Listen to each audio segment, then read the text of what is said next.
யூடியூப்லலாம் ஒரு சில பேர் சேனல் ஆரம்பித்து நல்லா சம்பாதிக்கிறத பார்க்கும்போது உங்களுக்கும் மனசுக்குள்ள ஒரு ஆசை. நம்மளும் இப்படி ஒரு சேனல் ஆரம்பித்தா நம்மளாலையும் கொஞ்சம் நல்லா சம்பாதிக்க முடியுமே, நம்முடைய வாழ்க்கையிலையும் பொருளாதார ரீதியாக கொஞ்சம் முன்னேறலாமே அப்படிங்கிற மாதிரியான ஆசைகள் உங்களுக்குள்ள இருக்கலாம். ஆனால் ஒரு மிகப்பெரிய தயக்கம் என்ன அப்படின்னா, இன்னைக்கு யூடியூப் எல்லாரும் உள்ளே வந்துட்டாங்க, என்னென்னமோ பண்ணுறாங்க. நானும் உள்ளே ஏதாவது ஒரு சேனல் ஆரம்பித்து சக்ஸஸ்ஃபுல்லாக வர முடியுமா அப்படிங்கிற ஒரு கேள்வி உங்களுக்குள்ள இருந்துச்சு அப்படின்னா, உங்களுக்காகத்தான் இந்த வீடியோ. 2026 நீங்கள் யூடியூப்பில் ஜெயிக்கணும் அப்படின்னா, நீங்கள் ஒரு பொது களத்தில் விளையாடாமல் ஒரு தனி களத்தில் உங்களுக்கு விளையாட தெரிஞ்சிருக்கணும். இப்போ யூடியூப்பில் சக்ஸஸ் ஆகக்கூடிய நபர்கள் செய்யக்கூடிய ஒரு சில விஷயங்கள் என்னென்ன மாதிரி நீங்கள் சேனலில் ஒரு சில விஷயங்களை செஞ்சீங்க அப்படின்னா உங்களால் சக்ஸஸ் ஆக முடியும் அப்படிங்கிறத இந்த யூடியூப் வீடியோவில் பார்க்க போகிறோம். இந்த வீடியோ உங்களுக்கு ரொம்ப பயனுள்ளதாக இருக்கும் அப்படின்னு சொல்லி நம்புறேன். ஐத்தமிழ் டெக் சேனலுக்கு உங்களை வரவேற்கிறேன். இது வரைக்கும் சேனலை சப்ஸ்கிரைப் பண்ணலாம், சேனலை சப்ஸ்கிரைப் பண்ணிக்கோங்க. வாங்க வீடியோக்குள்ளே போகலாம். முதல்லையே ஒரு விஷயத்தை தெளிவாக சொல்லிடுறேன். 2026 உங்களால் கண்டிப்பாக யூடியூப் சேனலில் ஜெயிக்க முடியும். ஸோ ஒரு நீஷிலிருந்து ஆரம்பித்து மாதிரியான விஷயங்கள் எல்லாமே எப்படி நீங்கள் அதை ஜெயிக்கிறதுக்கு பயன்படுத்தலாம் அப்படிங்கிறத ஒரு 7 பாயிண்டாக நான் சொல்ல போகிறேன். முதலாவது, the power of micro niche. 2026 நீங்கள் பொதுவான விஷயங்களை பற்றியே நீங்கள் வீடியோ போட்டுட்ருந்தீங்க அப்படின்னா கண்டிப்பாக வீடியோ ஓடாது. நீங்கள் ஒரு ஸ்பெசிஃபிக்கான விஷயத்துக்குள்ளே போகணும். அதுதான் மைக்ரோ நீஷ் அப்படின்னு சொல்லி சொல்லுவாங்க. உதாரணத்துக்கு குக்கிங் அப்படின்னு சொல்லி எடுத்துக்கிட்டிங்க அப்படின்னா, அந்த குக்கிங் அப்படிங்கிறது ரொம்ப ப்ராட் கேட்டகரி. இந்த குக்கிங் அப்படிங்கிற கேட்டகரிக்குள்ளே நீங்கள் எந்த அளவுக்கு ஒரு குறிப்பிட்ட விஷயத்தை மட்டும் எடுத்து நீங்கள் பண்ண ஆரம்பிச்சிங்க அப்படின்னா அப்போ தான் ஜெயிக்க முடியும். சமையல் சார்ந்து ஒரு பயங்கரமான மைக்ரோ நீஷ் சொல்லட்டுமா? மீன் சமையல். எஸ், நீங்கள் சமையல் சேனலில் தான் நடத்துகிறீங்க. ஆனால் நீங்கள் உங்கள் சேனலில் சமைக்கிறது எல்லாமே ஃபிஷ் அடிப்படையில் தான் இருக்கும். ஸோ யோசித்து பாருங்கள், உலகத்தில் எவ்வளவு ஃபிஷ் அடிப்படையிலான டிஷ்ஷஸ் எவ்வளவு இருக்குது. இந்த மாதிரி மைக்ரோ நீஷ் செலக்ட் பண்ணும். ஸோ இந்த மாதிரி ஒவ்வொரு ஃபீல்டுலையும், ஸோ ஒரு கேமிங் சேனல் ஆரம்பிக்கணும்னு நினைக்கிறீங்களா, இந்த மாதிரி ஒரு மைக்ரோ நீஷ் கண்டுபிடிங்க. ஒரு விளாகிங் சேனல் ஆரம்பிக்கணும்னு சொல்லி நினைக்கிறீங்களா, இந்த மாதிரி ஒரு மைக்ரோ நீஷ் கண்டுபிடிங்க. ஸோ 2026 ஜெனரலாக பொதுவாக போடுற வீடியோவோட மைக்ரோ நீஷ் இந்த மாதிரி ஒரு விஷயத்தை கண்டுபிடிச்சி அதில் நீங்கள் கான்சென்ட்ரேட் பண்ணி நீங்கள் ஆடியன்ஸை கேதர் பண்ணிங்க அப்படின்னா ரொம்ப ஈஸியாகவே உங்களால் 2026 ஜெயிக்க முடியும். ரெண்டாவது பாயிண்ட் என்ன அப்படின்னா, எமோஷனல் கனெக்ஷன். நிறைய பேர் யூடியூப் சேனல் போடுறவங்க அவங்களுடைய வியூவர்ஸ் கூட எமோஷனலாக கனெக்ட் ஆக மாட்டாங்க. அது ரொம்ப ரொம்ப முக்கியமானது. உங்களுடைய யூடியூப் சேனல் ஜெயிக்கணும் அப்படின்னா நீங்கள் கண்டிப்பாக உங்களுடைய வியூவர்ஸோட எமோஷனலாக கனெக்ட் ஆகணும். ஸோ நீங்கள் ஏதோ வெறுமனே அவங்களுக்கு ஏதோ கிளாஸ் எடுக்கிற மாதிரி, ஒரு பாடம் எடுக்கிற மாதிரி அப்படி செய்யக்கூடாது. அல்லது நீங்கள் ஒரு கான்டென்ட் அவங்களுக்கு கொடுக்குறீங்க அப்படின்னா ஏதோ வெறுமனே ஒரு விஷயத்தை உருவாக்கி அவங்ககிட்ட கொண்டு கொடுத்துணும்ப்பா அந்த மாதிரி கொடுக்கக்கூடாது. உங்களுடைய வீடியோவில் எமோஷன்ஸ் இருக்கணும் இல்லையா? ஒரு மனுஷன் அப்படிங்கிறவன் ஒரு எமோஷனலான ஒரு ஆள் தானே. அதுவும் நம்முடைய தமிழ் மக்கள் நீங்கள் சொன்னால் பாருங்கள் எந்த அளவுக்கு எமோஷனலுக்கு அந்த அளவுக்கு ரொம்ப முக்கியத்துவம் கொடுப்பாங்க நம்ம மக்கள். அப்போது பாருங்கள், நமக்கு கோபம், வருத்தம், சந்தோஷம், மகிழ்ச்சி, சிரிப்பு, அழுகை, இந்த மாதிரி மனுஷ வாழ்க்கை அப்படிங்கிறது இந்த மாதிரியான உணர்வுகள் எமோஷன்ஸ் சார்ந்தது தான். அதனால் உங்களுடைய யூடியூப் வீடியோஸில் இந்த எமோஷன்ஸ் இருக்குதா அப்படிங்கிறத பாருங்கள். ஓகேவா? ஸோ என்னுடைய வீடியோவில் நான் எந்த எமோஷனை நான் போர்ட்ரேட் பண்ணணும், நீங்கள் அது எந்த கேட்டகரியில் நீங்கள் வீடியோ போட்டாலும் சரி தான். ஓகேவா? அன்லெஸ் ஒரு எஜுகேஷனல் தவிர, எஜுகேஷனில் நம்ம ரொம்ப எமோஷனாக ஒன்றில் இது பண்ண முடியாமல், அதர் தேன் தட் மற்ற மாதிரி வீடியோங்கள் எல்லாத்துலேயுமே எமோஷன்ஸ். ஸோ எந்த மாதிரியான ஒரு எமோஷனை நான் அந்த வீடியோவில் உள்ளே கொண்டு வர முடியும். ஸோ அந்த எமோஷன் உள்ளே வரும் பொழுது அதை வீடியோ பார்க்குறவங்களுக்கு அது ஒரு எமோஷனல் கிராட்டிஃபிகேஷனை கொடுக்கும். ஓகேவா? அது அந்த எமோஷன் அவங்க அந்த எமோஷனல் சைக்கிள்குள்ளே அவங்க கோத்ரூ பண்ணும்போது அவங்க மனசுக்குள்ளே அது ஒரு திருப்தியை கொடுக்கும். அதனால் உங்கள் வீடியோவில் இந்த எமோஷன் இருக்குதா அப்படிங்கிறத செக் பண்ணிக்கோங்க.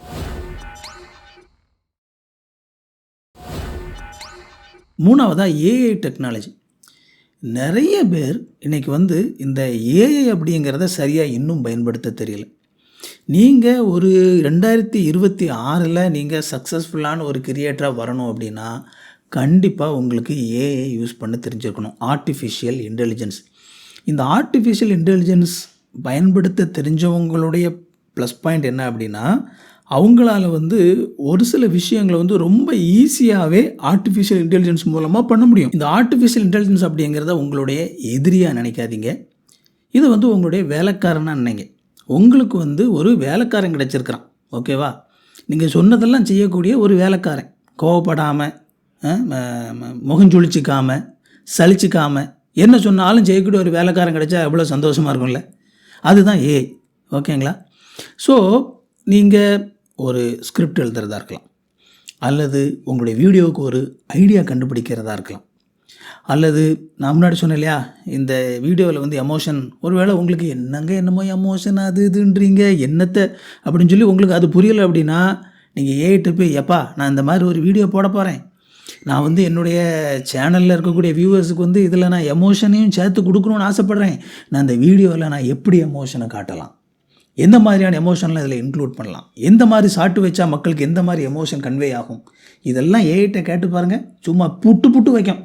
ஸோ அந்த மாதிரி அந்த ஏஐ வந்து நீங்கள் பயன்படுத்திக்கோங்க, ஓகேங்களா? யூடியூப் வந்து அவங்களுடைய ஆப்புக்குள்ளேயே ஏஐயை பலவிதமாக பயன்படுத்துகிற மாதிரியான ஆப்ஷன்ஸ்லாம் உங்களுக்கு உள்ளே கொடுத்துருக்குறாங்க, கற்றுக்கோங்க, ஓகேங்களா? ஸோ அந்த மாதிரி நீங்கள் இந்த ஏஐ வந்து இந்த காலகட்டத்தில் கண்டிப்பாக பயன்படுத்த பழகுங்க. அது நீங்கள் ஒருவேளை ஒரு வீடியோ உருவாக்குறதுக்கு 10 மணி நேரம் நீங்களாகவே உருவாக்குறதுக்கு ஆகுது அப்படின்னா அது கன்சிடரபுளாக அந்த நேரத்தை குறைச்சிரும். ஒரு 5 மணி நேரம் வேலையை வந்து அது உங்களுக்கு குறைச்சி கொடுக்குது அப்படின்னா அப்போது உங்களுக்கு வந்து அந்த வீடியோ உருவாக்குறதுக்கான அந்த டயர்டும் கொஞ்சம் கம்மியாக இருக்கும். உங்களுக்கு இன்னும் எக்ஸ்ட்ரா டைம் கிடைக்கும்போது உங்களுடைய வீடியோவும் நல்ல குவாலிட்டியாக பண்ணலாம், இன்னும் அதிகமான வீடியோ கொடுக்கணுன்னா கொடுக்கலாம். ஸோ ஏஐ வந்து 2026 கண்டிப்பாக பயன்படுத்துறதுக்கு பழகிக்கோங்க. அது இல்லாமல் உங்களால் யூடியூப்பில் ஜெயிக்க முடியாது. இது வரைக்கும் இந்த வீடியோவை பார்த்துட்டிங்கன்னா இந்த வீடியோ உங்களுக்கு ரொம்ப பயனுள்ளதாக இருக்குதுன்னு சொல்லி அர்த்தம். அப்படின்னா என்னோடய சேனல் நான் போட போகிற மற்ற வீடியோஸும் கண்டிப்பாக உங்களுக்கு பயனுள்ளதாகத்தான் இருக்கும். இந்த வீடியோவை லைக் பண்ணிக்கோங்க, ஹைப் பண்ணி விடுங்க, சேனலை சப்ஸ்கிரைப் பண்ணிக்கோங்க. நம்ம கண்டினியூ பண்ணலாம்.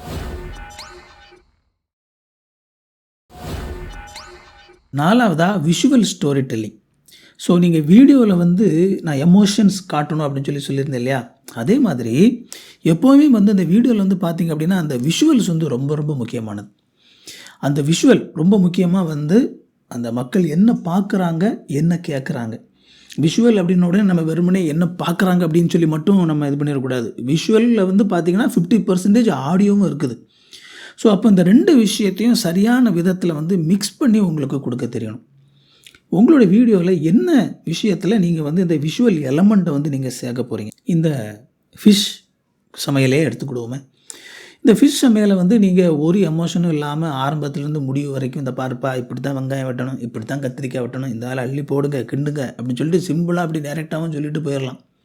ஆனால் அதை காட்டுற விதத்தில் வந்து ஒரு ஆர்டிஸ்டிக் ஸ்டைல்லையும் என்ன செய்யலாம், அதை காட்டலாம். அழகான ஷார்ட்ஸ் வச்சு இல்லையா, ஒரு சில இதில் வந்து அந்த ரொம்ப முக்கியமாக ஒருவேளை ஒரு டிஷ் நீங்கள் செஞ்சு முடிச்சு வச்சுருக்கீங்க, எல்லாம் செஞ்சு முடித்தோடனே மேலேருந்து ஒரு ஃபோட்டோ எடுத்துகிட்டு டபக்குன்னு ஒரு ஃபோட்டோ எடுத்துகிட்டு இந்த பாருங்கப்பா செஞ்சு முடித்தோடனே இப்படி தான் இருக்கும் அப்படின்னு சொல்லி காட்டுறதை விட அப்படியே அழகாக அந்த டிஷ்ஷை செஞ்சு வச்சு ஒரு ரொட்டேஷன் டேபிள், கம்மியான விலைக்கு கூட ரொட்டேஷன் டேபிள்லாம் கிடைக்கும், அப்படியே மெதுவாக அப்படி கேமரா வச்சு அப்படியே அந்த ஃபுட்டை அப்படியே ஓட விட்டு அப்படி ஒரு வீடியோ எடுத்துகிட்டு அப்படியே பேக்ரவுண்டில் ஒரு மியூசிக், அந்த வீடியோ அப்படி இப்போ ஸ்லோ மோஷனில் போடும்போது அப்படியே நீங்கள் செஞ்ச ஃபுட்டு வந்து அப்படியே சுற்றிக்கிட்டே இருக்கும், அப்படியே பேக்ரவுண்டில் ஒரு மியூசிக். சரி, அதை சுற்றுறதெல்லாம் வாங்குறதுக்கு காசு இல்லைங்கன்னா பொருளை வச்சுட்டு நீங்களாவது சுற்றுங்க, அப்படியே மெதுவாக அப்படி சுற்றி அப்படி இந்த நிறையா யூடியூப்லலாம் வீடியோ போட்டிருக்காங்க, எப்படி இந்த சினிமாட்டிக் ஷாட்லாம் எடுக்கிறது, கேமராவை எந்த மாதிரி வச்சு எடுத்தால் எந்த மாதிரி வந்து இந்த ஷாட் வரும், எப்படி லைட்டிங் வைக்கணும், இது எல்லாமே வந்து பார்த்தீங்க அப்படின்னா யூடியூப்பில் நிறைய பேர் வீடியோ போட்டிருப்பாங்க. கற்றுக்கோங்க. இந்த மாதிரி கற்றுக்கிட்டு அந்த விஷுவல் ஸ்டோரி டெல்லிங் அது ரொம்ப ரொம்ப முக்கியமானது. ஸோ அந்த மாதிரி நீங்கள் வந்து உங்களுடைய வீடியோவில் எப்படி நான் வந்து இந்த விஷுவலை நான் உள்ளே கொண்டு வர்றது. ஆக்சுவலாக வந்து இந்த மீடியாவில் வந்து ஒரு ரூல் ஒன்று உண்டு, ஷோ டோன்ட் டெல் அப்படின்னு சொல்லுவாங்க. டேய் சொல்லாதீங்க காட்டுங்க அப்படின்னு சொல்லுவாங்க. சாப்பாடை சாப்பிட்டுட்டு அது நல்லா இருக்குங்க சாப்பாடு, நான் செஞ்சேன் நல்லா டேஸ்ட்டாக இருக்குது, இது சொல்கிறது. ஆனால் அதை சாப்பிட்டுட்டு அந்த சூப்பர் அப்படின்னு சொல்லி அந்த அப்படி சொல்லும்போது தான் அது என்னது, அது காட்டுறது. ஓகேங்களா? ஸோ எப்போவுமே வந்து சொல்லாதீங்க, காட்டுங்க. ஓகேவா? விஷுவல். ஸோ அந்த விஷுவலுக்கு முக்கியத்துவம் கொடுங்க. அந்த விஷுவலுக்கு முக்கியத்துவம் கொடுத்தா தான் மக்கள் வந்து அதை அப்படி அட்ராக்டிவாக வாய்ப்புலேருந்து பார்ப்பாங்க. ஓகேங்களா? ஸோ ஒருவேளை இது வரைக்கும் நீங்கள் விஷுவலுக்கு முக்கியத்துவம் கொடுக்கல அப்படின்னா கொடுத்து பாருங்கள், உங்களுடைய வீடியோ வந்து நிறைய பேர் பார்ப்பாங்க.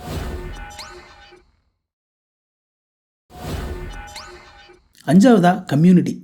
உங்களுடைய யூடியூப் சேனல் நீங்கள் ஆரம்பிக்கும் போதே உங்களுக்கு வந்து அதில் உங்களுக்கு சப்ஸ்கிரைப் பண்ணி வராங்கல்ல, அது வந்து ஏதோ வெறுமனே நம்பர்ஸாக கன்சிடர் பண்ணாதீங்க. அவங்க எல்லாருமே மனுஷங்க, ஓகேவா? ஸோ நமக்கு வந்து நம்மளை பொறுத்த வரைக்கும் எப்போவுமே வந்து என்னுடைய சப்ஸ்கிரைபர்ஸ் எத்தனை பேர் இருக்கிறாங்க, எவ்வளோ நம்பர் இருக்குது, நம்ம நம்பரையே பார்த்துட்ருக்குறோம். நம்பர் இல்லைங்க முக்கியமானது, அதில் இருக்கிறவங்க ஒவ்வொருத்தரும் ஆட்கள். நம்ம அந்த நம்பரை இன்க்ரீஸ் பண்ணுறதுக்கு ட்ரை பண்ணக்கூடாது. அந்த நம்பருக்கு பின்னால் ஒரு ஆள் இருக்கார்ல, ஒருத்தர் சப்ஸ்கிரைப் பண்ணுறாருன்னா அந்த நம்பருக்கு பின்னால் ஒருத்தர் இருக்கிறார், அந்த ஆளு கூட நான் எப்படி கனெக்ட் ஆகிறது, அதுதான் முக்கியமானது. ஒரு மனுஷன் எனக்கு வந்து சப்ஸ்கிரைப் பண்ணியிருக்காரு, நான் எப்படி அவர் கூட கனெக்ட் ஆகிறது? எனக்கு இருக்கிறது ஒரு மீடியம், ஓகேவா? இந்த யூடியூப் மூலமாக நான் ஒரு வீடியோ போடுறேன், இதில் ஒரு கமெண்ட் செக்ஷன் சொல்லி அவங்களும் நானும் பேசிக்கிறதுக்கு ஒரு இடம் இருக்குது, கம்யூனிட்டி செக்ஷன் அப்படின்னு சொல்லி ஒரு இடத்துல வந்து நான் அவங்கக்கிட்ட பேச முடியும். இந்த மாதிரி நமக்கு ஒரு சில ஸ்பேசஸ் இருக்குது. இதெல்லாம் பயன்படுத்தி என்னுடைய வீடியோவை பார்க்கக்கூடிய நபர்கள் இடத்துல நான் எப்படி கனெக்ட் ஆகிறது? இன்னொரு விதத்தில் ரொம்ப சிம்பிளாக அது கனெக்ட் ஆகுதுன்னு ஏதோ வித்தியாசமாக நினச்சிடாதீங்க. இன்னும் எப்படி நான் வந்து அவங்கக்கிட்ட இன்னும் நல்லா பழகிறது இல்லையா, இன்னும் நான் எப்படி என்னுடைய வியூவர்ஸ் கூட நான் இன்னும் ரொம்ப க்ளோஸ் ஆகிறது, இந்த கம்யூனிட்டி ஃபீலிங்கை இப்போ உங்களுடைய யூடியூப் சேனல் பார்க்க வர்றவங்க அவங்க இந்த ஃபீலிங், அந்த கம்யூனிட்டி ஃபீலிங்கை வந்து அந்த இதுக்குள்ளே வந்தாங்க அப்படின்னா உங்களுக்கு வந்து அவங்க ரொம்ப லாயல் ஃபாலோவர்ஸாக இருப்பாங்க, ஓகேவா? ஸோ நீங்கள் வீடியோ போடும்போது அதிலே நீங்கள் யூடியூப்பில் வந்து அந்த ஸ்டாட்டிஸ்டிக்ஸை உள்ளே பார்த்தீங்க அப்படின்னா new viewers, returning casual viewers, returning viewers அப்படின்னு சொல்லி 3ஆக பிரித்து போட்டிருப்பாங்க. புதுசாக பார்க்குறவங்க இருப்பாங்க, கேஷுவலாக பார்க்குறவங்க இருப்பாங்க, ரிட்டர்னிங் வியூவர்ஸ். ஸோ இதில் நமக்கு இந்த ரிட்டர்னிங் வியூவர்ஸ் வந்து நமக்கு திரும்ப திரும்ப அவங்க வரணும்.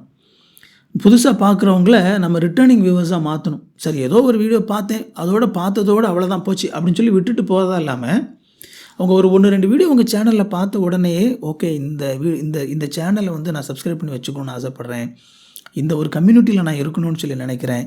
ஸோ அந்த மாதிரி நீங்கள் அவங்க வந்து ஒரு கம்யூனிட்டியை நீங்கள் வந்து ஃபீல் பண்ண வைக்கணும். அவங்க கமெண்ட் போட்டாங்க அப்படின்னா கண்டிப்பாக வந்து அந்த கமெண்ட் வந்து நீங்கள் அந்த ஹார்ட்டுக்கு கண்டிப்பாக போடணும். அவங்க ஒரு கேள்வி கேட்டிருந்தாங்க அப்படின்னா அதுக்கு வந்து பதில் சொல்ல முடிஞ்சுது அப்படின்னா அவங்ககிட்ட வந்து பதில் சொல்ல முடியணும். ஸோ டைரெக்டாக வந்து நீங்கள் அவங்ககிட்ட கேட்கணும். அவங்க ஒரு சில வீடியோ போட்டதுக்கப்புறமா அதில் அவங்க எதை விரும்புகிறாங்க, எதை விரும்பலை, இதெல்லாம் அந்த மாதிரி அவங்ககிட்ட ஒரு கான்வர்சேஷன், அந்த மாதிரி நீங்கள் அந்த கம்யூனிட்டியாக நீங்கள் வந்து அதை பில்ட் பண்ண ஆரம்பிச்சிங்க அப்படின்னா உங்களுடைய சேனல் வந்து 2026லேயும் கண்டிப்பாக வளரத்தான் செய்யும். ஏதோ உங்களோட வியூவர்ஸ் இருந்தது அப்படியே ஒட்டாமலையும் தள்ளி நிற்காதீங்க. இது நீங்கள் பொது வாழ்க்கைக்குன்னு சொல்லி வந்துட்டிங்களா, பொது வாழ்க்கைக்கு வந்ததுக்கப்புறமா நீங்கள் எல்லார்ட்டையும் வந்து நீங்கள் உங்களுடைய வியூவர்ஸ்கிட்ட ஒரு குடும்பமாக நினச்சி நீங்கள் அவங்ககிட்ட பழக தான் செய்யணும். அப்படி இல்லாமல் நான் அப்படிலாம் பண்ண முடியாதுங்க, நான் ஏதோ வீடியோ போடுறேன் உனக்கு வேணா நீ பார்த்துக்கோ அப்படிங்கிற மனநிலையில் இருந்தீங்க அப்படின்னா அது கஷ்டம். ஸோ அதனால் அந்த கம்யூனிட்டி அதை பில்ட் பண்ணுறதுக்கு ட்ரை பண்ணுங்கள்.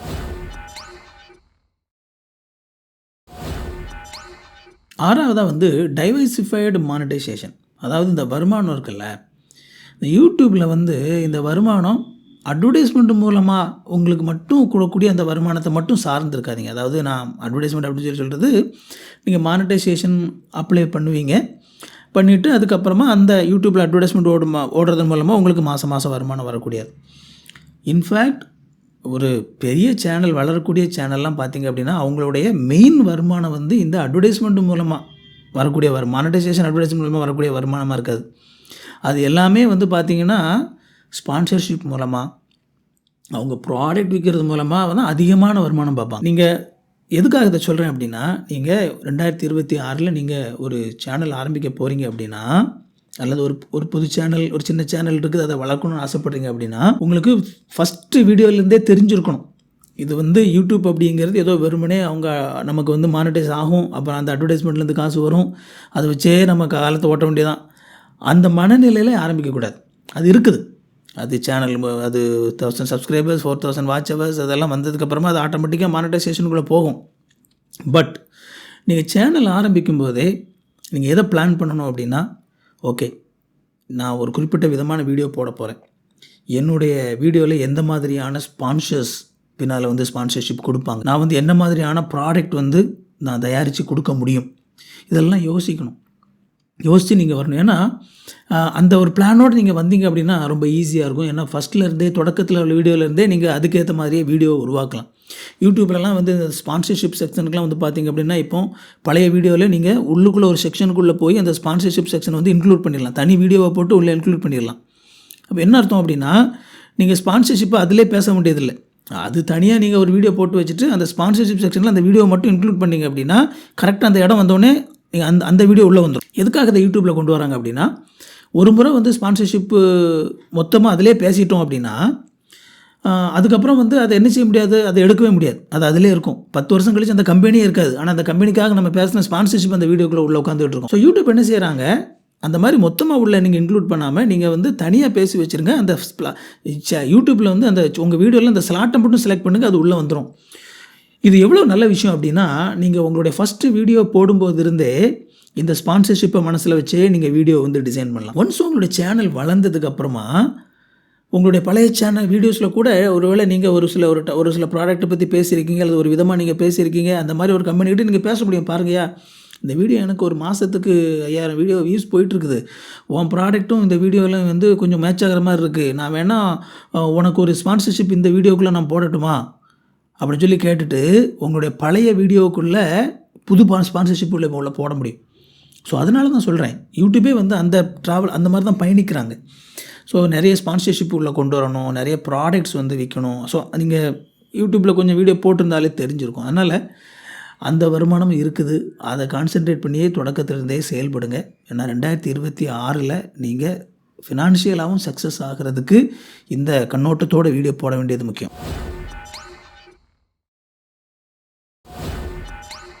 7வது கடைசிமா யுவர் லைஃப் எக்ஸ்பீரியன்ஸ். எப்போவுமே ஒரு யூடியூப் சேனலில் வந்து மக்கள் நீங்கள் என்ன செய்கிறீங்க அப்படிங்கிறத பார்க்குறதுக்கு ஒரு ஆர்வம் இருக்கும். ஆனால் அதே நேரத்தில் நீங்கள் யார் அப்படிங்கிற அந்த ஆர்வமும் எப்போவுமே மக்களுக்கு இருக்கும். ஸோ அதனால் நீங்கள் உங்களுடைய அந்த வாழ்க்கை கதையை நீங்கள் வந்து உங்களுடைய வீடியோக்களில் வந்து அப்பப்போ நீங்கள் வந்து ஷேர் பண்ணுறதுக்கு மறக்காதீங்க. நிறைய பேர் வந்து அந்த டிஸ்டன்ஸ் அப்படியே வந்து இப்படி மெயின்டைன் பண்ணுவாங்க. ஸோ எஜுகேஷனல் சேனலுக்கு அது ஓகே. அவங்க வந்து பியூராக எஜுகேஷன் மட்டும்தான் கொடுக்குறாங்க அப்படின்னா அங்கே வர்றவங்களும் எஜுகேஷனுக்காக மட்டும் வர்றாங்க. பட் அதர் தேன் தேட் மற்ற சேனல் எல்லாமே வந்து பார்த்திங்க அப்படின்னா உங்களுடைய லைஃப் ஸ்டோரிஸ் வந்து உள்ளே வரணும். ஒவ்வொரு மனுஷன்ட்டும் வந்து ஒரு மிகப்பெரிய ஒரு ப்ளஸ் பாயிண்ட் என்ன தெரியுமா, நம்ம எல்லாருமே யூனிக். நம்ம எல்லாருடைய எக்ஸ்பீரியன்ஸுமே யூனிக். உங்களை மாதிரி ஒரு எக்ஸ்பீரியன்ஸ் எனக்கு இருக்காது. ஓகேங்களா? எல்லாருக்கும் தனித்தனியாக வந்து வேறு மாதிரி தான் எக்ஸ்பீரியன்ஸ் இருக்கும். ஏன்னா நம்ம எல்லாருமே வந்து நம்ம பிறக்கிற இடம் வேறு, பிறக்கிற குடும்பம் வேறு, இப்போ அப்பா அம்மா நம்மளுக்கு வேறு, அண்ணன் தங்கச்சி வேறு, எல்லாமே வேறு வேறு. அப்போது you are an unique person. நீங்கள் ஒரு தனித்துவமான ஒரு ஆள். உங்களை மாதிரி இன்னொருத்தர் இந்த உலகத்தில் கிடையாது. ஓகேவா? அப்படிங்கும்போது உங்களுக்கான அந்த அனுபவம் அப்படிங்கிறது உங்களுக்கானது. அப்படிங்கும்போது நீங்கள் உங்களுடைய வாழ்க்கை அனுபவங்கள் அந்த வீடியோ போடும்போதே இதில் உங்கள் லைஃப்பில் நீங்கள் எக்ஸ்பீரியன்ஸ் பண்ண எந்த விஷயம் மக்களுக்கு பயனுள்ளதாக இருக்கும். உங்கள் வாழ்க்கையில் உள்ள தோல்விகள், உங்களுடைய வாழ்க்கையில் உள்ள வெற்றிகள், உங்கள் வாழ்க்கையில் உள்ள பயங்கள் இல்லையா, இந்த மாதிரியான விஷயங்கள் இதெல்லாம் மக்களுக்கு வந்து தேவை. இப்போ நீங்கள் உங்கள் லைஃப்பில் ஒரு விஷயத்தை பார்த்து பயந்துருக்கீங்க, ஏதோ ஒரு சூழ்நிலையில் அந்த பயத்தை ஓவர் கம் பண்ணுறதுக்கு உங்களுக்கு ஒரு விஷயம் உதவி செஞ்சுருந்தது அப்படின்னா அதை இன்க்ளூட் பண்ணுங்கள் உங்கள் வீடியோவில். அது ஒரு சமையல் வீடியோவாக இருக்கலாம், ஆனால் அப்படி சமைச்சிட்டு இருக்கும்போதே அப்படியே நைஸாக அப்படியே அதை பேசுங்க. ஓகேவா? உங்கள் லைஃப் மக்களுக்கு அது யூஸ்ஃபுல்லாக இருக்கும். ஸோ அந்த மாதிரி உங்கள் எக்ஸ்பீரியன்ஸை வந்து அந்த வீடியோக்குள்ளே கொண்டு வாங்க. இது இன்னும் அதிகமாக வந்து மக்கள் உங்கள் வீடியோ கூட கனெக்ட் ஆகிறதுக்கு வந்து உங்களுக்கு உதவி செய்யும். ஓகேங்களா? ஸோ அந்த வீடியோவில் நான் பேசின இந்த 7 விஷயங்கள், நான் ஏதோ டெக்னிக்கலாலாம் எதுவுமே பேசலை. ஆனால் இதில் பேசின இந்த விஷயங்களை நீங்கள் ஃபாலோ பண்ணிங்க அப்படின்னா கண்டிப்பாக உங்களால் 2026 ஒரு சக்ஸஸ்ஃபுல்லான ஒரு யூடியூப் சேனலை வந்து வளர்த்து எடுத்து கொண்டு வர முடியும். ஸோ இந்த வீடியோ உங்களுக்கு ரொம்ப பயனுள்ளதாக இருந்திருக்கும் அப்படின்னு சொல்லி நினைக்கிறேன். உங்களோட நண்பர்கள், உறவினர்கள் இந்த மாதிரி யூடியூப் சேனல் ஆரம்பித்து அவங்களும் சக்ஸஸ்ஃபுல்லாக வரணும்னு ஆசைப்படக்கூடியவங்க யாராவது இருந்தாங்க அப்படின்னா அவங்களுக்கு இந்த வீடியோவை ஷேர் பண்ணி விடுங்க. உங்களுடைய சந்தேகங்களை கமெண்டில் கேளுங்க, நான் உங்களுக்கு பதில் சொல்கிறேன். இந்த வீடியோவை லைக் பண்ணுங்கள், ஹைப் பண்ணி விடுங்க. இது வரைக்கும் சேனலை சப்ஸ்கிரைப் பண்ணல அப்படின்னா சேனலை சப்ஸ்கிரைப் பண்ணிக்கோங்க. உங்களுக்கு நோட்டிஃபிகேஷன் வேணும்னு நினச்சிங்க அப்படின்னா அந்த பெல் பட்டனை கிளிக் பண்ணிக்கோங்க. இன்னொரு சூப்பரான வீடியோவில் சந்திப்போம் friends. Thank you. God bless you.